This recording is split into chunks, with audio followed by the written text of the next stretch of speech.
자, 우리 하나님 말씀 봅니다. 창세기 35장 23절. 창세기 35장 23절로 29절까지 교독합시다. 창세기 35장. 자, 23절 바로 위에 22절 뒷부분이 있어요. 그게 이제 야곱의 아들은 12이라 여기거든. 여기서부터 읽을 거예요. 자, 창세기 35장 23절, 22절 하반절부터 교독합시다. 야곱의 아들은 12이라 레아의 아들들은 야곱의 장자 르우벤과 그 다음 시므온과 레위와 유다와 이사갈과 스불론이요. 라헬의 여종 빌하의 아들들은 단과 납달리요.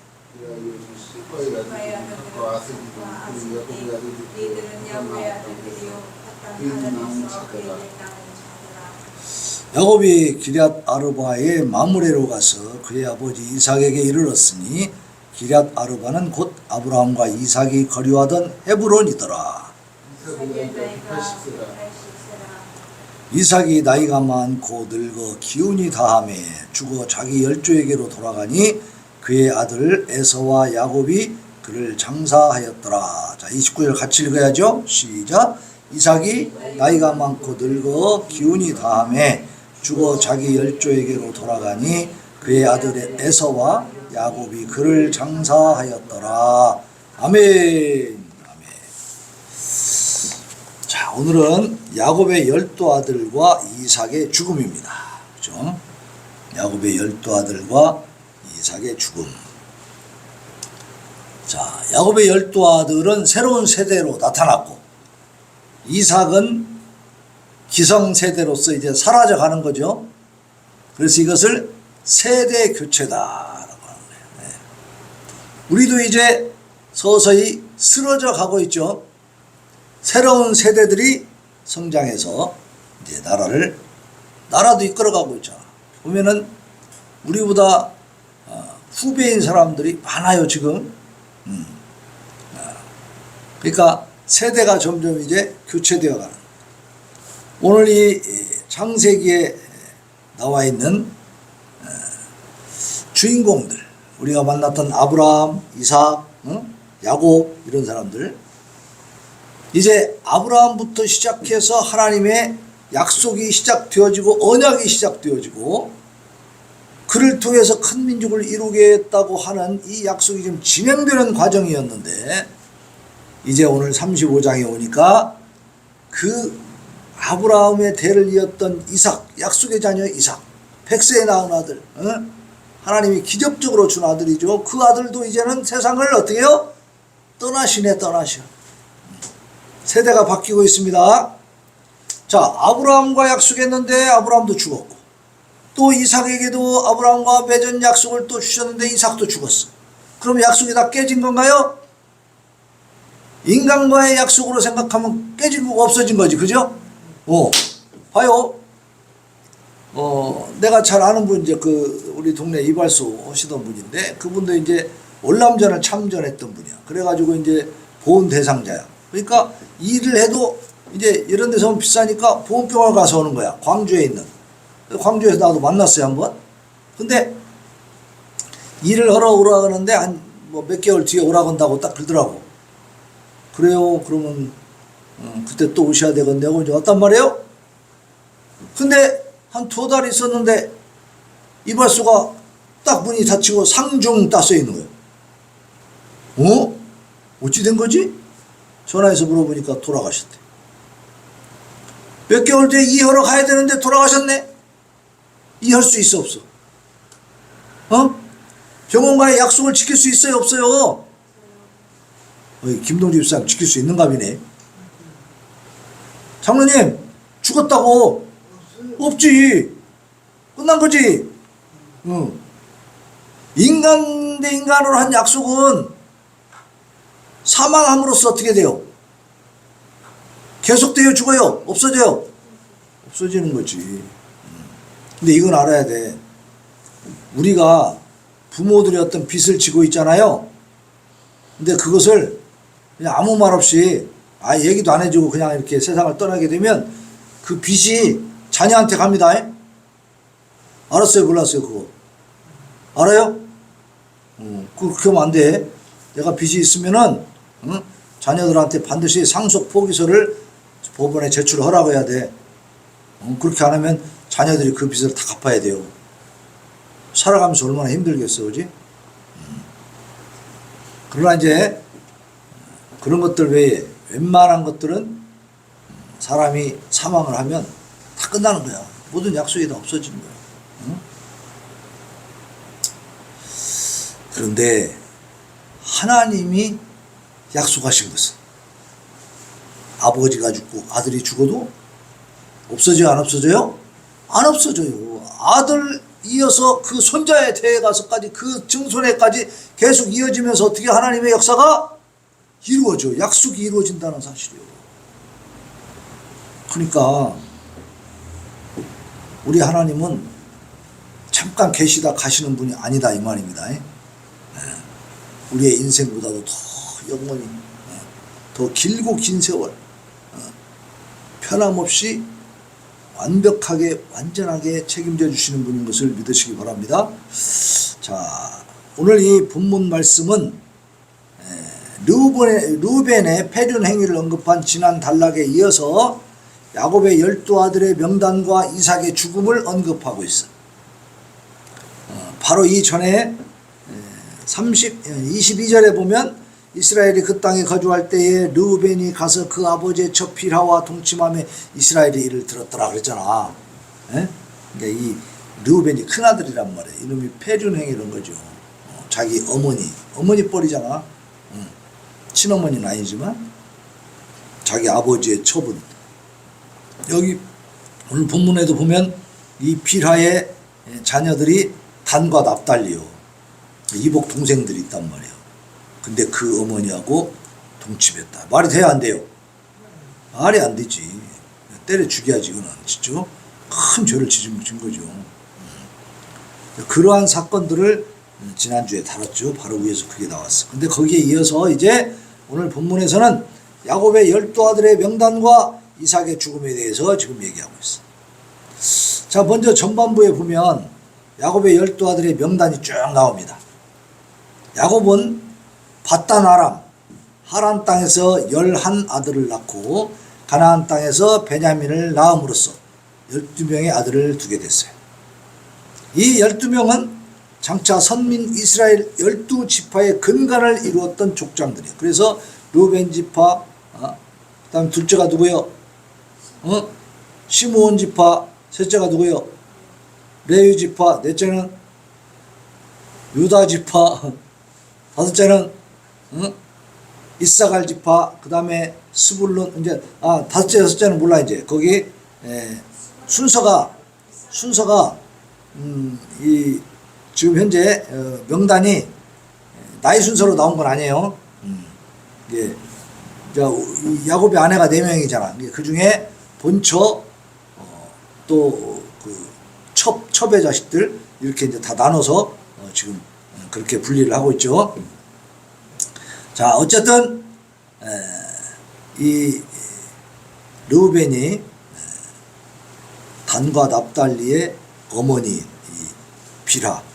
빌하하고 동침하는 그런 끔찍한 패륜을 저지르고 그래서 야곱이 나중에 마지막에 죽기 전에 이제 축복기도 할 때 르우벤이 상당히 저주를 받죠.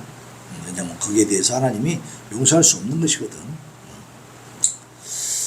근데 이제 일단 여기 보면은 이 지파, 르우벤 지파, 시므온 지파, 또 뭐 레위 지파, 유다 지파라고 하잖아. 이 12지파가 바로 어디서 나오느냐? 야곱의 아들들의 이름에서 나온다. 그 아들들이 바로 12지파의 조상들이 되는 거야. 에? 모세가 굉장히 유명한 사람이잖아요. 모세는 어느 지파인 줄 아십니까? 레위 지파예요. 레위 지파. 야곱의 아들 중에 레위가 있잖아. 그러니까 야곱의 아들 레위의 후손이 모세예요. 다 이렇게 지파를 나누는 근간이 되는 족장들이 바로 야곱의 아들들이다. 그래서 신약 시대에 12사도를 또한 예표하고 있다. 그러니까 신약 시대에 예수님이 오셔가지고도 제자들을 몇 명 불렀냐면 12명을 제자로 삼았어요. 물론 많은 제자들이 있지만은 특별히 예수님이 이제 드러나게 중요한 제자로 삼은 숫자가 12명이잖아.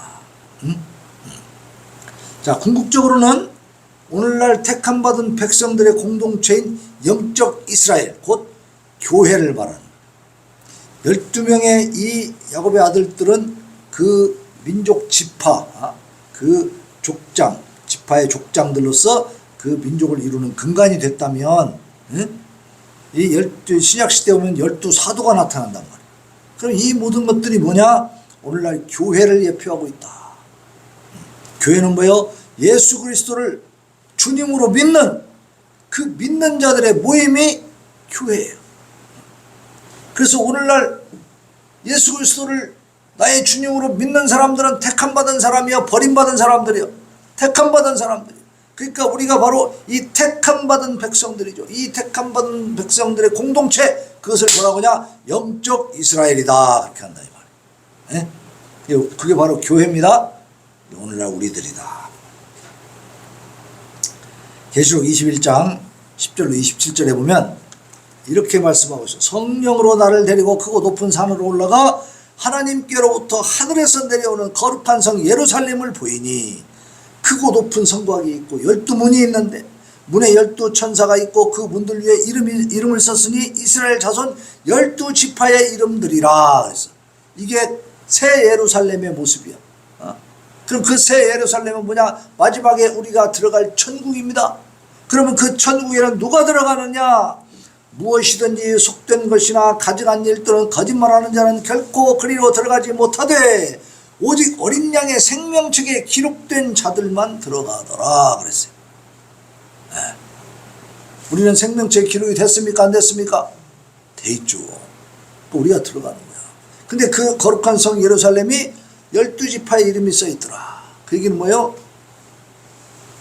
지금 이 땅에 있는 우리 교회들은 하나님 나라 천국의 지점들입니다. 그 모형이야.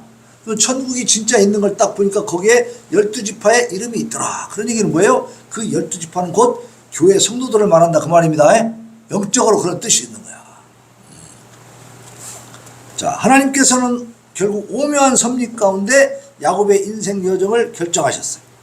그래서 그로 하여금 12아들을 낳게 함으로써 당신의 구체적인 인류 구속 계획을 드러내십니다. 아브라함에게 주셨던 그 약속이 이삭을 거쳐서 야곱에 이르러 드디어 눈으로 나타나기 시작한 거예요. 자, 그러면 창세기 12장 1절로 2절에서 먼저 아브라함을 만나는 하나님을 만나는 여호와께서 아브라함에게 이르시되 너는 너의 고향과 친척과 아버지의 집을 떠나 내가 네게 보여줄 땅으로 가라. 내가 너로 큰 민족을 이루고 네게 복을 주어 내 이름을 창대하게 하리니 너는 복이 될지라 그랬어요.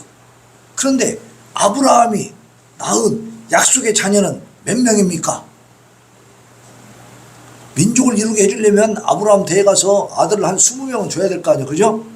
그래야 막 번성해서 팍팍팍 야 이제 민족을 이루겠구나 하는데 약속의 자녀가 몇 명이었다고요? 응? 약속의 자녀 몇 명이요? 그렇지. 한 명이잖아, 한 명. 누구? 이삭. 이스마엘도 있었지만 또 아브라함이 나중에 그두라라고는 후처를 얻어가지고 막 아들들을 낳았지만 그 아들들은 약속의 자녀가 아니에요. 하나님이 너로 큰 민족을 이루게 해주겠다라고 하는 그 혈통을 내려가는 그 약속의 혈통을 받아서 내려가는 아들은 하나뿐이야. 이삭뿐이었어, 이삭. 그러니까 아브라함이 생각할 때는 이삭 하나밖에 없는데 이거 가지고 민족을 이룬다? 보여 안 보여 민족이? 안 보이지, 안 보여.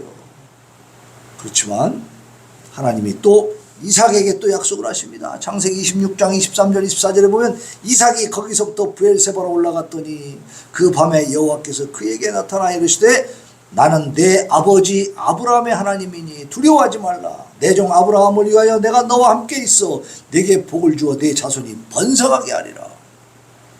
아버지에게 약속하셨던 그 하나님이 이제 이삭 아들에게 나타나서 또 말씀하시는 거예요. 그러면 이 이삭이 이제 아들을 한 12명이 아니라 한 막 20몇 명을 낳아버려야 되는데 이삭이 낳은 아들은 몇 명? 쌍둥이 달랑 2명이요. 에서와 야곱뿐이야. 그 중에도 약속의 자녀는 누구예요? 둘 다 약속의 자녀가 아니요. 이 에서의 혈통과 야곱의 혈통을 다 이어서 하나님의 민족을 만들어 간 게 아니고 어떻게 했어요? 야곱을 통해서만 하겠다는 거예요. 야곱을 선택을 하신 거예요, 하나님이.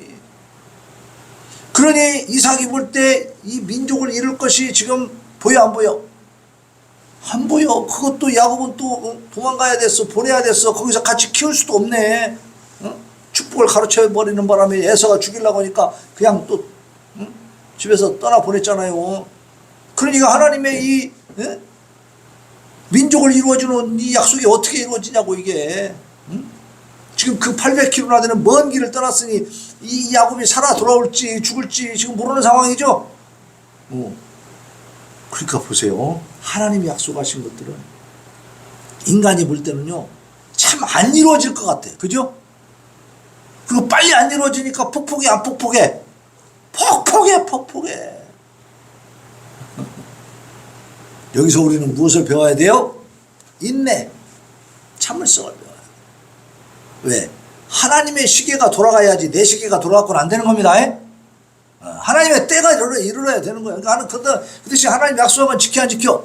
반드시 지키셔. 그런데 그 때가 우리가 생각하는 때가 아니더라고. 그러니까 답답한 거예요 우리가. 그러나 답답하다고 내 마음대로 할 수 있어요 없어요? 없습니다. 하나님이 하셔야 되니까 그냥 하나님께 맡기고 우리도 느긋하게 가는 거예요.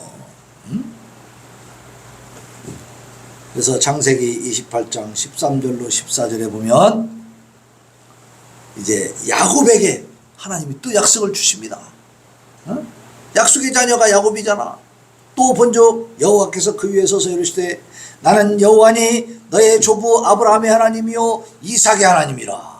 내가 누워있는 땅을 내가 너와 네 자손에게 주리니 네 자손이 땅의 티끌같이 되어 내가 서쪽과 동쪽과 북쪽과 남쪽으로 퍼져나갈지며 땅의 모든 족속이 너와 네 자손으로 말미암아 복을 받으리라. 그러니까 야곱에게도 지금 방랑자, 그죠? 도망치는 신세. 베델에서 이제 해가 넘어가니까 이제 거기에 베개가 있어 없어? 없으니까 뭘 베고자? 돌멩이 하나 딱 받치고 자는 거야. 돌베개예요 그게. 그래서 무슨 잘 다듬어진 뭐 비싼 돌베개가 아니고 광야에 널려있는 베개 중에 하나, 베개가 아니지 돌멩이 중에 하나 갖다가 그냥 베고 자는 거죠. 돌베고 자는 거야. 돌베고 자. 그러고 있는데 꿈속에서 하나님이 탁 나타나신 거죠. 말씀 주신 거야. 막 네 자손이 땅에 티끌같이 된다. 지금 현재 이때 베델에서 지금 막 돌멩이 베고 잘 때 야곱은 부인이 있어 없어? 아무것도 없었어요. 고향집에 있지도 못해. 안전해 불안전해 지금. 안전한 상태 위험한 상태요. 야곱은 위험한 상태요. 지가 죽을지도 모르는 상황이요. 혼을 단신이야. 그런데 하나님이 뭐라 그래요? 네 자손이 땅에 티끌같이 된다. 서쪽과 동쪽과 북쪽과 남쪽으로 네 자손이 퍼져나갈 것이다. 와, 엄청난 말씀이죠. 너와 네 자손으로 말미암아서 모든 족속이 다 복을 받을 것이다. 대단한 축복의 말씀입니다. 하나님은 이렇게 아브라함에게 약속하시고 또 이삭에게 약속하시고 야곱에게 또 약속하셨어요. 3대에 걸쳐서 약속을 주시는 겁니다. 근데 그때까지 야곱이 약속을 받을 때까지 이루어진 건 눈에 보였어 안 보였어? 아무것도 안 보였어. 자, 여기서 12아들들의 명단이 언급되잖아. 드디어 야곱이 호를 단신 그 위험한 길을 떠나가지고 천신만고 끝에 살아서 밧단아람에 있는 하란의 그 외삼촌 집에 가가지고 거기서 드디어 이제 라헬을 만나고 우여곡절 끝에 4명의 아내를 만나게 되고 20년 동안 거기서 일을 하게 되잖아요. 20년의 세월을 보내고 돌아올 때는 혼자요 엄청나. 부인도 막 4명이고 막 아들은 11명이고 막 딸도 하나 있었고 그죠? 그리고 가축대가 많으니까 막 목자들이 있어야 하잖아 그죠? 가축을 치는 일꾼들이 있어야 돼. 그 종들을 엄청나게 부리고 막 그러고 돌아온 거예요. 혼자 갔다가. 기적이야 안 기적이요? 이걸 보고 금이환양이라고 하죠? 금이환양. 하나님의 약속의 말씀이 지금 이루어질 조짐이 보여 안 보여? 이제 드디어 보이기 시작하는 거예요. 그리고 이게 가나안 쪽으로 돌아가지고 베들레헴 쪽으로 가는 길목에서 라헬이 누구를 낳아요? 베냐민을 낳아요. 그래서 드디어 12지파가 완성이 됐어. 그래서 앞으로 이 구속사의 전개가 이 12아들을 통해서 이제 이루어진다라는 거예요. 지금까지는 아브라함, 이삭, 야곱을 통해서 이루어져 왔죠. 근데 드디어 야곱의 아들들 12명이 딱 태어나고 그 명단이 나오는 거 보니까 어때요? 이제는 누구의 시대요? 야곱 아들들의 시대가 열린다고 말이야. 그러니까 하나님은 대대로, 그죠?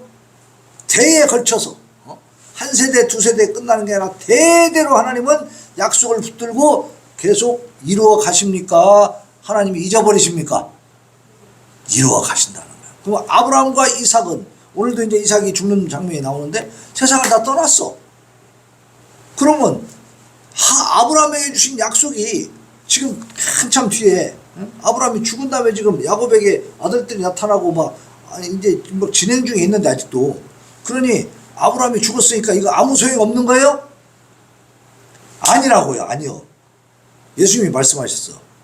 너희가 아브라함과 이삭과 야곱의 하나님이라고 그렇게 고백하지 않느냐?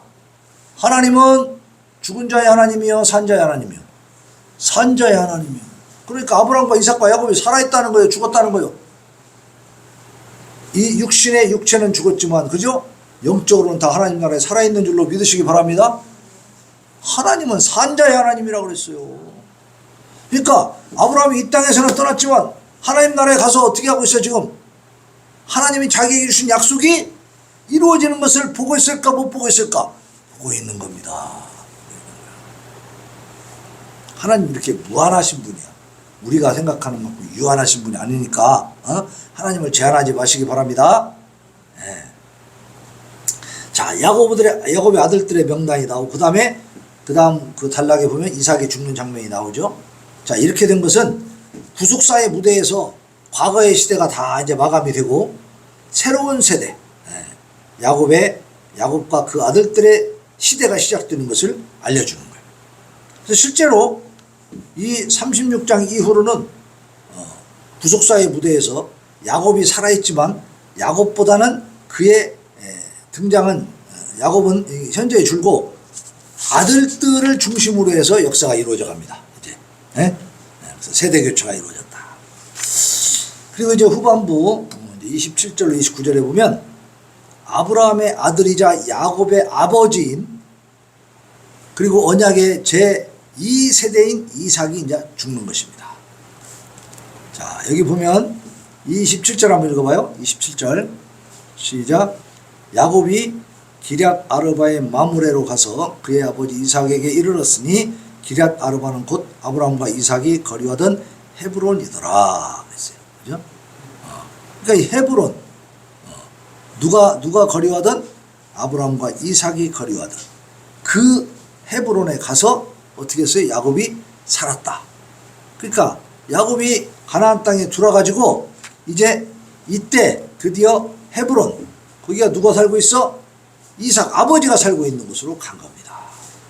이때 야곱의 나이가 108세, 이삭은 168세로 추정이 되는데 그 다음에 이제 이 아들 부자가 12년 동안 여기서 함께 살았다는 뜻이에요. 왜냐하면은 야곱이 여기에 들어갈 때는 이삭이 168세인데 죽을 때 보니까 몇 살로 돼 있어요? 26절에 이삭의 나이가 180세라 그랬잖아. 그죠?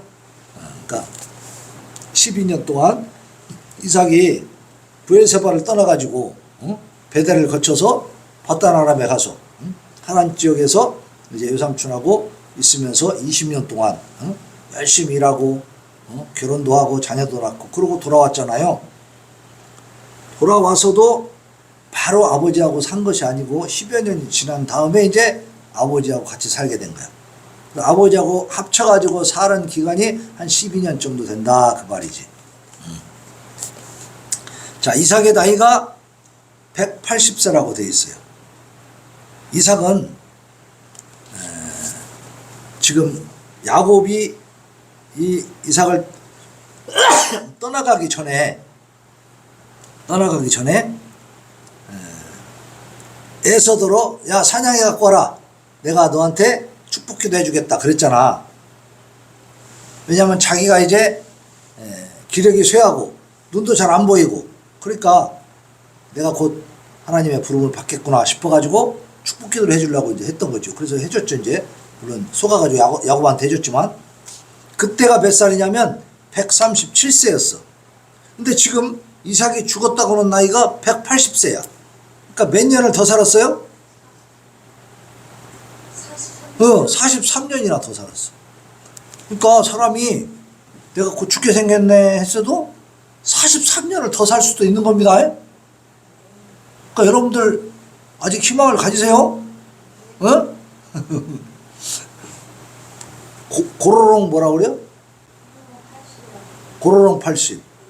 옛날에 80 엄청나게 오래 사는 거잖아. 고롱고롱 오늘 죽겠네 내일 죽겠네 하는 사람이 80세까지 살더라 이거. 어? 병치레 많이 하는 사람들은 거기에 대한 어때요? 대책을 많이 세워 약을 많이 먹고 막 몸 관리를 잘하니까 더 오래 살더라 이거요. 여러분들 건강 관리 잘해서 오래 삽시다. 오래 살면서 하나님 역사를 보고 하나님 앞에 상금 많이 쌓고 가면 좋잖아. 그죠? 별로 한 일도 없어가지고 하나님 앞에 가서 아이고 부끄럽네요 한 것이 없네요 그거보다 낫잖아. 하나님이 다 받으신단 말이에요. 응? 자, 이 이삭이 43년간이나 더 살면서 이제 야곱과 그 야곱이 낳은 그 손자들을 봤는데 야곱이 같이 살았잖아. 이제 여기 같이 들어갈 때는 이미 베냐민까지 다 태어난 거야. 그러니까 이삭은 이 손자들 야곱이 낳은 12손자들을 눈으로 보면서 예뻐하면서 12년을 이렇게 같이 살다가 죽은 거야. 그래서 이삭은 복 받았죠. 손자들 다 만나고 그죠? 자, 아브라함은 175세에 죽었지만은 이삭은 5년이 더 많은 180세에 세상을 떠났습니다. 그때 오늘 그 29절 보세요. 29절 같이 읽읍시다. 이삭이 나이가 많고 늙어 기운이 다함에 죽어 자기 열조에게로 돌아가니 그랬죠? 죽어 자기 열조에게로 돌아가니 그랬어. 자기 열조에게로 돌아갔다. 죽었다는 사실을 어떻게 표현하고 있냐면 자기 열조에게로 돌아갔다 그랬어. 자, 우리는 육신의 죽음이 인생의 완전한 끝이 아니라 또 다른 세계로 들어가는 시작이요 통로라는 것을 확신하고 있는 족장들의 세계관, 내세관. 그러니까 우리가 죽는다고 하는 것은 세상 사람들은 끝이라고 보지만 우리 성경에서 오늘 여기 창세기에 나와 있는 이 족장들 그들의 세계관, 그들의 내세관에서는 죽는 것이 끝이야 시작이야. 새로운 세계의 시작이 되는 겁니다. 우리도 그러한 내세관을 할 수 있기를 바랍니다. 우리가 죽는 것이 끝이 아니라 죽으면 드디어 하나님 나라의 새로운 세계 4차원, 5차원의 세계로 들어가서 하나님과 더불어 영광스럽게 살아간다. 이 땅이 아무리 좋지만은 보세요. 봄, 여름, 가을, 겨울 지금 여름 더워요 안 더워요? 살만해요? 힘들어요? 힘들어요. 겨울 되면 또 어때요? 겨울 되면 추워서 죽겠어요? 눈이 많이 오면 어때요? 아이고 차를 운전도 못하고 사고 나고 참말로 복잡해. 이 세상은요 안전하지 않아요. 늘 위험이 도사리고 있고 힘든 게 있고 막 그래요. 천국이 그럴까요? 천국은 그런 것이 없어요. 에덴 동산 우리는 신라곤 낙원을 잃어버렸어요. 그러나 우리는 다시 복락원 낙원을 찾아야 될 줄로 믿습니다. 하나님 나라가 그런 나라예요. 그런 나라의 그 행복감, 그 평안함, 그 안전함을 지금 이 땅에서 우리의 10년 가운데 누리는 겁니다. 그리고 이제 우리가 이 땅을 떠나게 되면 진짜 그런 세계에 가서 영원토록 삽니다. 소망을 가지시기를 바랍니다. 그러니까 죽는다는 것이 끝이 아니고 불행한 것이 아니고 비참한 것이 아닙니다. 믿는 자에게는 안 믿는 자에게는 비참한 거 맞아. 지옥 가야 되니까. 세상에서도 힘들어 죽겠는데 죽어서도 지옥 가서 고생해. 너무나 진짜 힘든 일. 비참한 일이죠. 그래서 죽음에 대해서는 믿는 자와 믿지 않는 자는 극명한 차이가 납니다. 아주 대조죠. 그래서 이 자기 열조에게로 돌아갔다라는 것은 아브라함의 임종을 묘사할 때도 이렇게 표현하고 있고 또 성도의 죽음을 묘사할 때 성경은 관용적으로 열조에게로 돌아갔다 이렇게 말하고 있습니다. 자, 에서와 야곱이 이제 그를 장사하였더라 그랬잖아요. 부친 이삭의 임종 직전에 야곱이 세일 산지에 거주하고 있는 형에게 알렸겠죠. 그러니까 이제 형이 내려와서 이제 세일산에서 내려와 가지고 헤브론으로 와 가지고 어때요? 형제가 같이 장례를 치렀다는 얘기지. 두 아들에 의해서 이삭은 평안하게 선영 막벨라 굴에 안장이 됐어. 그러니까 이 아브라함이 이제 매장되어 있는 그곳에 이삭도 매장이 된 거죠. 그래서 이제 한 세대가 갔어. 두 세대가 갔지. 아브라함과 이삭이 갔어. 그러면 야곱과 이제 그 아들들의 시대가 열리는 겁니다. 자, 하나님의 구속사라고 하는 것은 언약을 받은 그 개인의 죽음에도 불구하고, 그죠? 아브라함과 이삭이 언약을 받았어도 다 죽어요. 그러나 그럼에도 불구하고 단절돼야 안 돼요? 단절되잖아. 한순간도 단절되지 않고 다음 세대로 계승이 되는 겁니다. 이어지는 거예요. 왜? 하나님이 계획하셨기 때문에 인간의 그 죽음이나 뭐 그런 거하고는 상관이 없는 거예요. 사람이 하나 죽어도 그 사람이 약속한 것이 그 후대에 가서 어떻게 돼요? 이루어진다 이거야. 이루어져. 그래서 그러한 연속된 구속사의 이 진행이라고 하는 것은 마침내 우리 주 예수 그리스도의 오심으로 절정에 이르게 되는 거예요.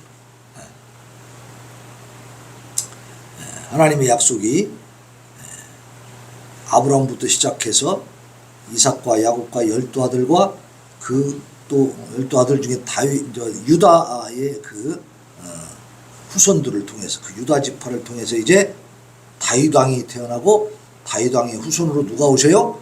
예수님이 오신다는 사실. 그게 절정을 이루는 거죠. 구속사. 하나님의 구속의 역사입니다. 자, 그리고 이제 그리스도의 재림, 예수님 다시 오심은 뭐가 되는 거죠? 예수님이 재림하심으로써 종결되는 거예요. 모든 것이 끝나는 거예요. 그날까지 언약의 계승자인 성도들을 통해서 계속해서 이어져 나가는 거예요. 우리들을 통해서 계속 이어져 나가는 거예요. 예수님 이후로 예수 그리스도를 믿는 사람들이 영적인 이스라엘입니다. 그러니까 우리들을 통해서 하나님은 구속의 역사를 계속 이어가시면서 언제 끝내죠? 끝나는 때가 언제입니까? 예수님이 다시 오실 때. 그때 끝난다 이 말이에요. 자, 그래서 오늘날 하나님의 구속사의 주역으로 살아가는 성도들은 그 역할을 다음 세대에 물려주기까지 하나님께서 우리에게 부여하신 구속사적인 삶을 성실하게 영위해야 될 것입니다. 그러니까 우리들의 삶이라고 하는 것은 뭐예요? 단순한 삶이에요? 아니에요. 하나님의 구속사가 진행되어지는 과정 속에서 우리가 그 일을 담당하고 있는 걸 믿으시기 바랍니다. 그러니까 우리가 소중한 존재요, 존귀한 존재요, 별거 아니요.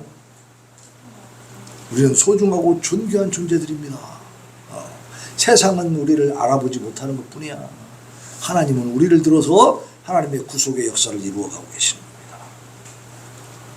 그래서 이렇게 막중한 사명을 잘 감당할 수 있는 우리 성도들이 되기를 예수 그리스도의 이름으로 축원합니다. 아멘. 자, 오늘 국가기도 하는 것도 바로 그 사명이에요. 그 사명. 시대적 사명. 네. 자, 540장 주의 음성을 내가 들으니 우리 찬양합시다.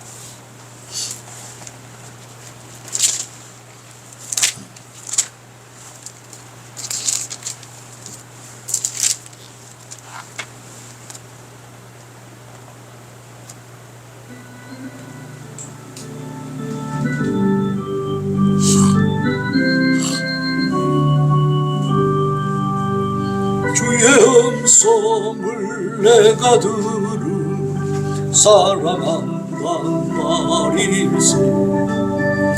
믿는 마음으로 주께 가오니 나를 영접하소서. 내가 매일 십자가 앞에 더 가까이 가오니 곳새 주의 울린 몸에 비로소 나를 좋게 하소서. 주여 넓으신 은혜 베푸사 나를 받아주시고